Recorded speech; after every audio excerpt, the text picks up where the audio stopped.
Hey guys, this is Sean with BleepinJeep.com, and today I'd like to show you how to replace a 29 spline Chrysler 8 1/4 axle shaft. Now, these are found in 97 and later Cherokee models. I had done the swap in my Jeep Comanche recently, and I have to replace the right rear axle because a little bit of weld got onto the axle shaft, made it imbalanced. Don't ask how it happened, but I've got to replace it. So this video will show you how to do it. Now, what you'll need for today's project is a jack, lift up the rear of the vehicle, jack stand, make sure it's safe, torque under the vehicle while it's jacked up. You never want to rely on a jack. A socket set, you're going to need them to remove the wheels from the hubs, and the calipers, a few other things. The actual axle shaft I got out of a junkyard. Let's see, 80W90 GL5 gear oil. That's what the Chrysler 8 1/4 takes. And I think that's about it.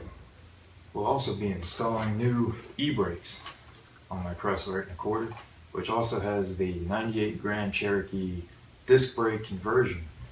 I may make a video on how to do that later on down the road, but today I'm just going to show you how to install the e-brakes. They're pretty generic across most vehicles with disc brakes. Alright, the first thing you want to do is jack up the vehicle. Make sure it's on jack stands, make sure the tires spin freely. I didn't record that because I'm kind of basic knowledge. Next up, you want to take the tires off the assembly. These lugs are 19mm if you're using stock lugs.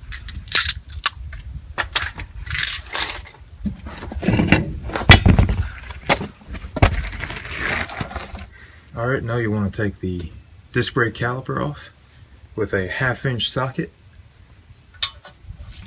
If you haven't taken these off in a while, they may be a little hard to break loose. The caliper should just slide right off. And there we go. Set it to the side so it doesn't dangle.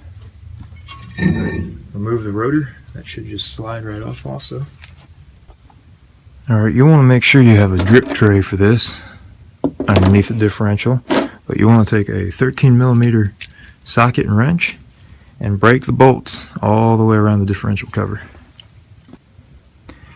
If you have a Comanche model, you'll want to go ahead and take the proportioning valve off here with this one bolt and kind of lift it up out of the way, either with a zip tie or what have you.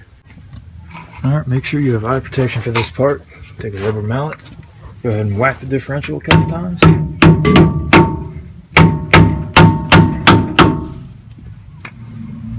Or use a flathead screwdriver as a pry, that'll help too.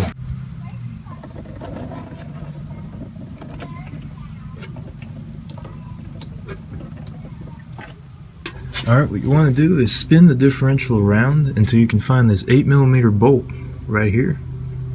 Make sure the vehicle is in neutral to do this, otherwise you'll be working against the compression of the engine. Go ahead and break the torque loose. Shouldn't be too bad. Careful when pulling the bolt out, because this center pin right here could fall out. And what I usually do with differential parts is put them in the differential cover. That way you know you won't lose them. Then what you want to do is pull this pin out. You can push from the other side. It should just slide out. And there we go. Pin's out. Put it in the differential cover. Alright, let's go to the axle shaft side. What you want to do is take the axle shaft, push it in, hear that click, the C clip just came out, and pull it all the way out. There we go. Now pull it all the way out, making sure not to scrape it on the way out at all. This is the axle shaft I'm replacing, and as you can see near the hub, there's a bit of weld that piled up. It happened when re-welding the perches. Alright guys, I found it pretty hard to record the drum brake installation without having my hands in the way or getting the proper video camera angle. But usually they come with diagrams on how to install them, And if not, there are plenty of diagrams online to check out. That's actually how I installed mine. In just a few seconds, you'll see the end product, and you can just pause it, and it's really not that difficult to put it together.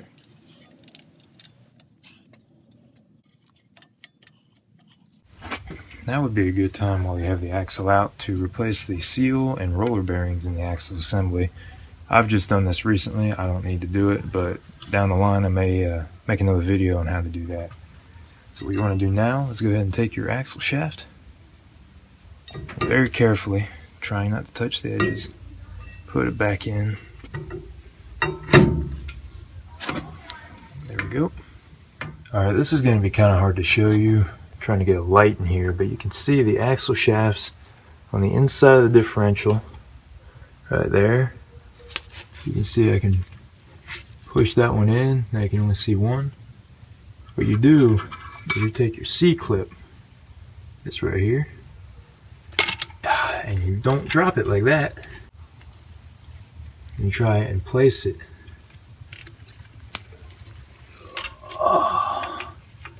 on the axle shaft, just like that. There we go. And then what that does, push the axle out, and the axle can't fall out while you're driving. Alright, what you want to do now is place this large pin that you took out before. It holds the axles in from moving inward and the C-clips falling out. There's a lot of importance that lies on this. Go ahead and place that back in. The spider gears need to be in place for this. If they're a little bit off center, it won't actually slide in. Okay, and then you take that 8mm bolt we were talking about earlier, place it in. You may have to rotate that. There you go. Thread it in a little bit. Go ahead and take your 8mm socket wrench. Now is your last chance to inspect the gears, make sure everything is moving correctly. Clean out the differential as much as possible. Make sure there's no dirt or debris in there, any metal shavings. Seems like my ring gear is in good shape. My spider gears are in good shape. Axle shafts are in good shape. Everything's good to go.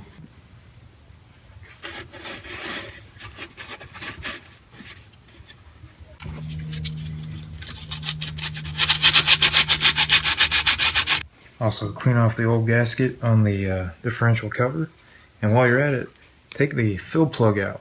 To remove the fill plug, just take a flathead screwdriver, get in there, and pry it. There we go.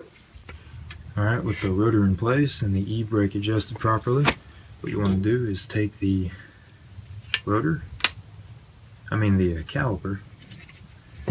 place it over the rotor, take the two caliper bolts, go ahead and start threading them in there. Then again, take your 13mm socket and wrench, start tightening them on. Alright, good to go on this side. Caliper's on, rotor's on, the e-brake now works. Just do the same on the other side and you'll be good to go. Alright, now what you want to do is put a good amount of RTV sealant on your differential cover. Clean it out real nice. You can see mine almost looks new. And what you're going to do from here is place it on the differential, making sure that the large side of the cover, the one that bulges out a little bit, goes with the ring gear. This applies to all differentials. Now, not every differential cover has a little bulge. I think the AMC 20 was actually perfectly round all the way around. So that one probably didn't even matter how you bolted it up. But go ahead, take your cover, take one of your screws. Careful not to get any RTV on your actual gears. Try and match these up as best as possible. Get that first one threaded on, at least part of the way. Grab another one, another bolt, thread that on so it doesn't rock at all. And then from here, take your time putting them all on. Tighten them down in a star pattern too. Start with either that one, work on your opposite one, next one over, and just like that. Remember, if you have a Comanche, to get the load sensing proportioning valve back into place before you tighten all these down. Alright, we're all done. What I usually like to do is let the RTV dry about 12 hours or so before I put fluid in the differential. So I'll put fluid in tomorrow morning.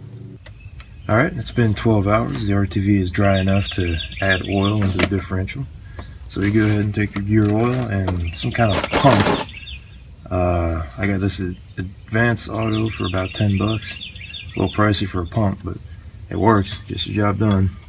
You could also take match siphoning techniques and get the fluid in here too. Remember to fill until you spill.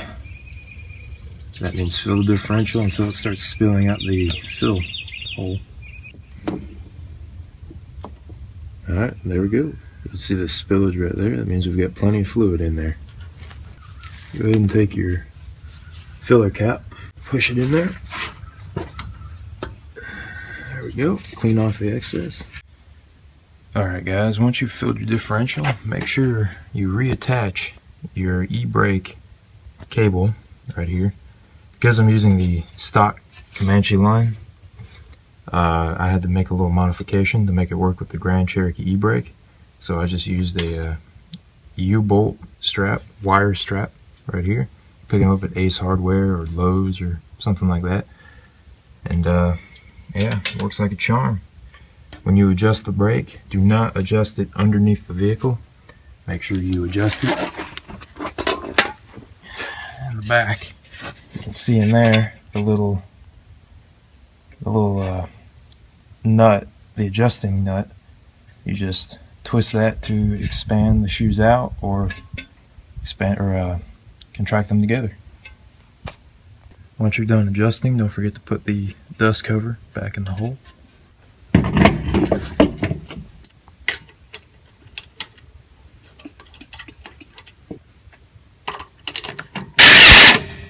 Once you get the vehicle back on the ground, be sure to torque the lugs.